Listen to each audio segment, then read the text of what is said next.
Assalamualaikum warahmatullahi wabarakatuh. Salam dan bahagia.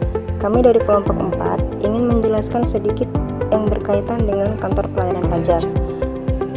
Sebelumnya perkenalkan anggota kelompok kami. Yang pertama saya Anissa Putri Amri, NIM 094, Adolf Sairongongo, NIM 095, Meta Dwi Lestari, NIM 097, dan Sance ENKK, NIM 099. Salam dan bahagia. Saya Anissa Putri Amri, NIM 2019-017094 dari kelas 303.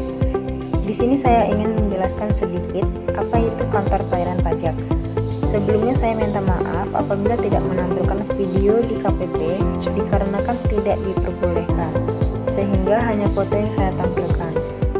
Jadi, KPP Pratama Metro ini bertanggung jawab kepada Kepala Kantor Wilayah DJP Bengkulu dan Lampung Eselon 2, dan KPP Pratama Metro ini didirikan pada tahun 1994. Dan jika kalian membutuhkan NPWP elektronik, kalian bisa login pada laman www.pajak.go.id dan ikuti langkah-langkahnya. Nanti NPWP elektronik bisa dikirim via email dan bisa disalin atau dicetak. Bagi kalian yang ingin mendaftarkan NPWP dan sebagainya, KPP Pratama Metro beralamat di Jalan Lejen Alamsyah Ratu Prawira Negara, nomor 66 Metro, Kecamatan Metro Pusat, Kota Metro Lampung. Jam operasional hari Senin sampai dengan Jumat, jam 8 pagi sampai jam 4 sore.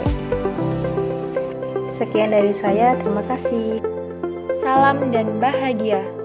Perkenalkan, saya Meta Dwi Lestari, NIM 2019-017097, kelas 3A03, akan menjelaskan sedikit tentang KPP Pratama Cilacap.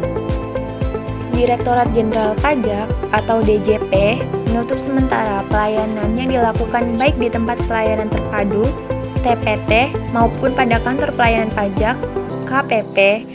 Meskipun layanan perpajakan secara langsung di kantor pajak ditiadakan, wajib pajak tetap dapat menyampaikan surat pemberitahuan SPT tahunan maupun massa melalui sarana pelaporan elektronik atau online dengan mandiri dengan paduan pada laman resmi di www.pajak.go.id, atau untuk pelaporan SPT massa dapat pula dikirimkan melalui pos tercatat.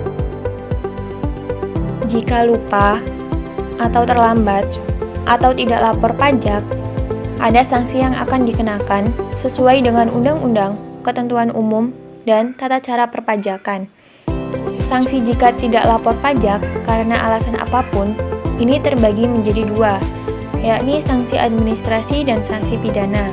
Untuk sanksi administrasi berupa denda 100.000 untuk SPT tahunan wajib pajak orang pribadi, denda 1 juta untuk SPT tahunan wajib pajak badan.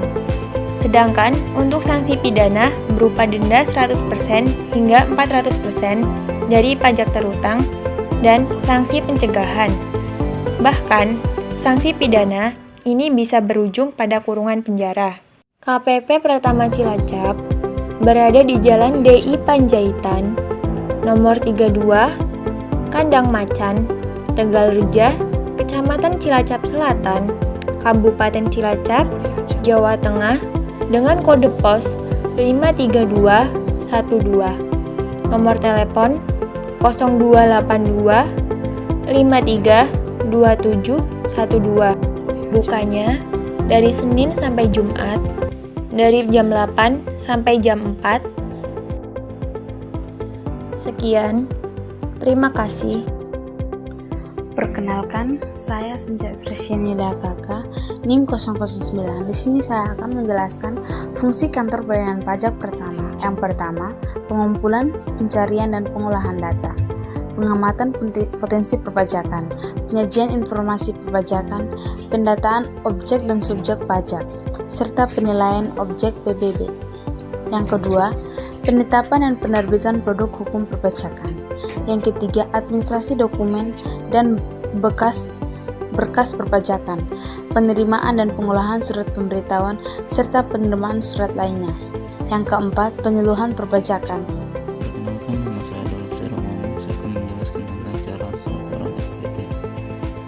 Pelaporan SPT bisa dilakukan dengan secara manual dan secara online.